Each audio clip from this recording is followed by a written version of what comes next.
ମେଘମାଳାରେ ଶୀଘ୍ର ଆଗମନ କରିବାକୁ ଯାଉଥିବା ପ୍ରଭୁ ଯୀଶୁଖ୍ରୀଷ୍ଟଙ୍କ ପବିତ୍ର ଓ ବହୁମୂଲ୍ୟ ନାମରେ ନିର୍ମଳ ଖରା ୟୁଟ୍ୟୁବ୍ ଚ୍ୟାନେଲରେ ଆପଣ ସମସ୍ତଙ୍କୁ ସ୍ୱାଗତ କରେ। ପ୍ରତିଦିନ ପ୍ରତି ପ୍ରଭାତ ଆମମାନେ ନିର୍ମଳ ଖରା ୟୁଟ୍ୟୁବ୍ ଚ୍ୟାନେଲ ମାଧ୍ୟମରେ ନୂଆ ନୂଆ ପ୍ରସଙ୍ଗରେ ପ୍ରଭୁଙ୍କର ବାକ୍ୟ ଶୁଣିବାର ଅପୂର୍ବ ସୁଯୋଗ ଆମେ ପାଉଛୁ। ପରମେଶ୍ୱର ପ୍ରତି ପ୍ରଭାତରେ ତାଙ୍କର ପବିତ୍ର ବାକ୍ୟ ଦ୍ୱାରା ଆମମାନଙ୍କ ସହିତ କଥାବାର୍ତ୍ତା ହେଉଛନ୍ତି। ସେଥିପାଇଁ ସ୍ୱର୍ଗର ପରମେଶ୍ୱରଙ୍କୁ ହୃଦୟ ସହିତ ଧନ୍ୟବାଦ ଦେଉଛି ଓ ଆପଣମାନଙ୍କୁ ମଧ୍ୟ ଧନ୍ୟବାଦ ଦେଉଛି, କାରଣ ଆପଣମାନେ ନିୟମିତ ଏହି ଚ୍ୟାନେଲ ଦ୍ୱାରା ପ୍ରସାରିତ ହେଉଥିବା କାର୍ଯ୍ୟକ୍ରମ ଗୁଡ଼ିକକୁ ଦେଖୁଛନ୍ତି। କେବଳ ଦେଖୁଛନ୍ତି ତାହା ନୁହେଁ, ଲାଇକ୍ ସେୟାର କମେଣ୍ଟସ୍ ଗୁଡ଼ିକ ଦ୍ୱାରା ଆପଣମାନେ ଆମମାନଙ୍କୁ ଅତ୍ୟଧିକ ପରିମାଣରେ ଉତ୍ସାହିତ କରୁଛନ୍ତି। ପ୍ରଭୁ ଆପଣ ସମସ୍ତଙ୍କୁ ପ୍ରଚୁର ଭାବେ ଆଶୀର୍ବାଦ କରନ୍ତୁ। ଏହି ପ୍ରକାର ଆପଣମାନେ ଆମମାନଙ୍କୁ ନିରନ୍ତର ଉତ୍ସାହିତ କରୁଥିବେ ବୋଲି ଆପଣମାନଙ୍କୁ ଅନୁରୋଧ କରୁଛୁ। ଆସନ୍ତୁ ଆଜିର ପ୍ରସଙ୍ଗ ନିକଟକୁ ଯିବା। ଆଜିର ପ୍ରସଙ୍ଗଟି ଏହି ପ୍ରକାର ଅଟେ। ଖ୍ରୀଷ୍ଟିଆନ ମାନଙ୍କୁ ଗୁଣିଗାରେଡ଼ି କାହିଁକି କାମ କରେ ନାହିଁ? ଖ୍ରୀଷ୍ଟିଆନ ମାନଙ୍କୁ ଗୁଣିଗାରେଡ଼ି କାହିଁକି କାମ କରେ ନାହିଁ? ଏ ବିଷୟରେ ମୁଁ ଅଳ୍ପ ସମୟ ଧରି ଆପଣମାନଙ୍କ ସହିତ କଥାବାର୍ତ୍ତା ହେବା ପାଇଁ ଚାହେଁ। ଗୋଟେ ପଦ ପଢ଼ିବା। ଗଣନା ପୁସ୍ତକ 23 ଅଧ୍ୟାୟର 23 ପଦରେ ଜଣେ ବ୍ୟକ୍ତି ସେ କହୁଛନ୍ତି, ନିତାନ୍ତ ଜାକୁବ ପାଇଁ କୌଣସି ଗଣକତା ନାହିଁ, କିମ୍ବା ଇସ୍ରାଏଲ ପାଇଁ କୌଣସି ମନ୍ତ୍ର ନାହିଁ। ମାନେ ଏଇଟା ଲେଖାଯାଉଛି, ଏଇଟା ଗୋଟେ ସାଧାରଣ ବ୍ୟକ୍ତି କହୁନାହାନ୍ତି। ବିଲିୟମ ବୋଲି ବହୁତ ବଡ଼ ଗୁଣିଗାରେଡ଼ି କରିଥିବା ଜଣେ ବ୍ୟକ୍ତି, ସେହି ବ୍ୟକ୍ତି ଇସ୍ରାଏଲକୁ ଅନେକ ଥର ଅଭିଶାପ ଦେବା ପାଇଁ ସେ ଚେଷ୍ଟା କରିଥିଲା। ତାକୁ ଅଭିଶାପ ଦେବା ନିମନ୍ତେ ବାଲାକ ବୋଲି ଜଣେ ବ୍ୟକ୍ତି ତାଙ୍କୁ ଟଙ୍କା ଦେଇ ତାଙ୍କୁ ଇସ୍ରାଏଲକୁ ଅଭିଶାପ ଦେବା ନିମନ୍ତେ ଡାକିଥିଲା। ଆଉ ଅନେକ ଥର ସେ ଇସ୍ରାଏଲକୁ ଅଭିଶାପ ଦେବା ପାଇଁ ଚେଷ୍ଟା କରିଛନ୍ତି, ମାତ୍ର ଗୋଟିଏ ଥର ମଧ୍ୟ ସେ ଅଭିଶାପ ଦେଇପାରିନାହାନ୍ତି। କୌଣସି ଗୁଣିଗାରେଡ଼ି, କୌଣସି ତନ୍ତ୍ରମନ୍ତ୍ର ଇସ୍ରାଏଲ ବିରୁଦ୍ଧରେ କାମ କରିନାହିଁ। ସେ ଅନେକ ଥର ଗୁଣିଗାରେଡ଼ି କରିବା ପାଇଁ, ଅଭିଶାପ ଦେବା ପାଇଁ ସେ ଚେଷ୍ଟା କରି ନ ପାରିବାରୁ ସବୁ ସମୟରେ ସେ ଆଶୀର୍ବାଦ ହିଁ ଦେଲା। ମୁଖରେ ଅଭିଶାପ ଦେବା ପାଇଁ ଗଲା, ମାତ୍ର ସେଇ ମୁଖରୁ ଆଶୀର୍ବାଦ ହିଁ ବାହାରିଲା। କାହିଁକି ସେ ଇସ୍ରାଏଲକୁ ସେ ଅଭିଶାପ ଦେଇପାରିଲା ନାହିଁ? ଏଥିପାଇଁ ଲେଖାଯାଏ, ଯେଉଁ ସମୟରେ ଆମେ ଗୀତ ସଂହିତା 39 ଗୀତ ଆମେ ପଢ଼ିବା, ସେଇ ଜାଗାରେ ଅତି ସ୍ପଷ୍ଟ ଭାବରେ ଲେଖାଯାଏ ଯେ 5 ପଦରେ, ତୁମ୍ଭେ ମୋତେ ପଛରେ ଓ ଆଗରେ ଘେରିଅଛ। କାହିଁକି ସେ ଗୁଣିଗାରେଡ଼ି କରିପାରିଲା ନାହିଁ? ଯେଉଁ ସମୟରେ ମଧ୍ୟ ଅଭିଶାପ ଦେବା ପାଇଁ ସେ ଇସ୍ରାଏଲ ପାଖକୁ ଯାଉଥିଲା, ସେହି ସମୟରେ ପରମେଶ୍ୱର ତା ସମ୍ମୁଖରେ ଠିଆ ହେଉଥିଲେ। ଇସ୍ରାଏଲର କୌଣସି ପ୍ରକାର ଧର୍ମକର୍ମ ପାଇଁ ନାହିଁ। ଇସ୍ରାଏଲ ଦେଶର ଲୋକମାନେ ଯେଉଁ ସମୟରେ ମିଶର ଦେଶରୁ ବାହାର ହେଲେ, ସେହି ସମୟରେ ସେହି ସ୍ଥାନରେ ଗୋଟିଏ ମେଣ୍ଢା ବଳିଦାନ କରାଇ ବାହାରିଛନ୍ତି। ଗୋଟେ ମେଷର ରକ୍ତ ତାଙ୍କ ସହିତ ରହିଅଛି। ପରମେଶ୍ୱରଙ୍କ ନିୟମ ତାଙ୍କ ସହିତ ରହିଅଛି। ପରମେଶ୍ୱର ନିଜେ ତାଙ୍କ ସହିତ ରହିଅଛନ୍ତି। କେତେବେଳେ ମେଘସ୍ତମ୍ଭ, କେତେବେଳେ ଅଗ୍ନିସ୍ତମ୍ଭ ମାଧ୍ୟମରେ ତାଙ୍କ ସହିତ ରହୁଅଛନ୍ତି। ପ୍ରିୟମାନେ, ଯେତେବେଳେ ମଧ୍ୟ ବିଲିୟମ ଇସ୍ରାଏଲକୁ ଅଭିଶାପ ଦେବା ପାଇଁ, ଗୁଣିଗାରେଡ଼ି କରିବା ପାଇଁ ଚେଷ୍ଟା କରିଛି, କୌଣସି ଗୋଟେ ଥର ମଧ୍ୟ ସେ ସଫଳ ହେଇନାହିଁ। ସବୁଥର ବିଫଳ ହେଲା। ଆଉ ସବୁଥର ଇସ୍ରାଏଲକୁ ଆଶୀର୍ବାଦ ଉପରେ ଆଶୀର୍ବାଦ ସେ କରିଅଛି। କାହିଁକି ଏସବୁ ହେଉଛି? କାରଣ ତୁମ୍ଭେ ମୋତେ ପଛରେ ଓ ଆଗରେ ଘେରିଅଛ ଓ ମୋ ଉପରେ ଆପଣା ହସ୍ତ ରଖିଅଛ। ପ୍ରିୟମାନେ, ପରମେଶ୍ୱର ଆମକୁ ଆଗରେ ଓ ପଛରେ ଘେରିଅଛନ୍ତି। ଆମ ଉପରେ ତାଙ୍କର ହସ୍ତକୁ ରଖିଅଛନ୍ତି। ଆମକୁ କିଏ ଗୁଣିଗାରେଡ଼ି କରିପାରିବ, ତନ୍ତ୍ରମନ୍ତ୍ର କରିପାରିବ? ଆମେ ପରମେଶ୍ୱରଙ୍କର ସୁରକ୍ଷା ମଧ୍ୟରେ ଆମେ ଅଛୁ। ପରମେଶ୍ୱରଙ୍କର ସୁରକ୍ଷାର ବାଉଣ୍ଡ୍ରି ମଧ୍ୟରେ ଆମେ ଅଛୁ। ସେଥିପାଇଁ ଆମର କୌଣସି ଧର୍ମକର୍ମ ନୁହେଁ।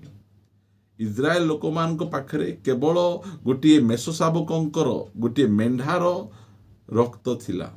ମାତ୍ର ଆମ ପାଖରେ ମେଣ୍ଢାର ରକ୍ତ ନୁହେଁ, ମାତ୍ର ପ୍ରଭୁ ଯୀଶୁଖ୍ରୀଷ୍ଟଙ୍କର ରକ୍ତ ଆମ ପାଖରେ ରହିଅଛି। ଆମ ଉପରେ ପ୍ରଭୁ ଯୀଶୁଖ୍ରୀଷ୍ଟଙ୍କ ରକ୍ତ ରହିଅଛି। ପ୍ରଭୁ ଯୀଶୁଖ୍ରୀଷ୍ଟଙ୍କ ରକ୍ତର ସୁରକ୍ଷା କବଚ ଆମ ଚାରିଆଡ଼େ ରହିଅଛି। आम विरुद्ध रे कौनसी गुणीगाड़ी काम करि परिबो नहीं।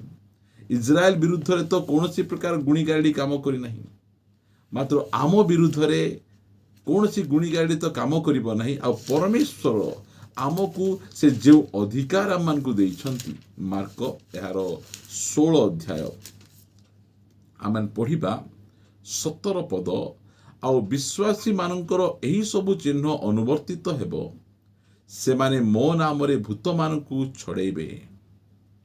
गुणीगाड़ी तो दूर कथा, परमेश्वर आम समस्तंकु जो अधिकार आम मानकु देइछंती, आमे प्रभु यीशु ख्रीष्टଙ୍କ नामरे भूत मानकु छड़ेबु। आमको से अधिकार से शक्ति आम मानकु देइछंती।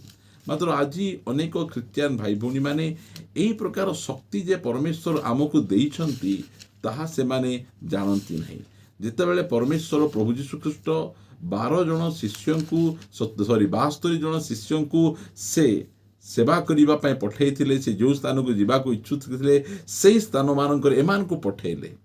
आउ से माने जेतेबेले बाहुडी आसिले, बाहुडी आसी से कोन कहउचंती, लूक 10 अध्याय 17 पदरे, एथि उतारे सेही 70 जन बाहुडी आसी आनंद रे कहिले, हे प्रभु, भूत माने सुद्धा आपणक नाम रे आंभ मानकर बसीभूत अटंती। प्रिय माने आम पाखरे यीशुंक रक्त रही, आम पाखरे प्रभु यीशु ख्रीष्टंकर नाम रही अछि, आम पाखरे पवित्र आत्मा मान पाखरे अछंती, आम पाखरे प्रभुंकर वाक्य रही अछि, आम पाखरे मंडली रही अछि। आम केते सुरक्षित, आम केते सुरक्षित आम अटु। प्रिय माने आम विरुद्ध रे तो गुणीगाड़ी काम करिबो नहीं, मात्र जो विश्वासी माने विश्वास करी जलरे बुड़ी बाप्तिस्म नहीं प्रभुंक सहभागितारे पवित्र जीवन यापन करुचंती, से विश्वासी मानकर सबुठु प्रथम चिन्ह कौन, से माने यीशुंक नाम रे भूत छड़ेबे।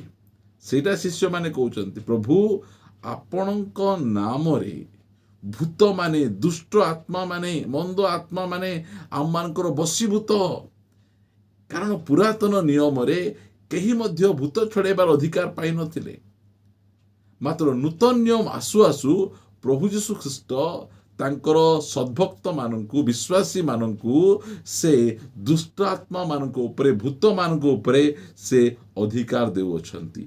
19 पद, लूक 10 अध्याय 19 पद, देख मु तुम मानकु साप और बिच्छा उपरे चलिबा को क्षमता देउछि, पुणी शत्रुर समस्त शक्ति उपरे मध्य क्षमता देउछि, आउ किछि ही कोनोसी प्रकारे तुम्ह मानकर क्षति करिब नहीं।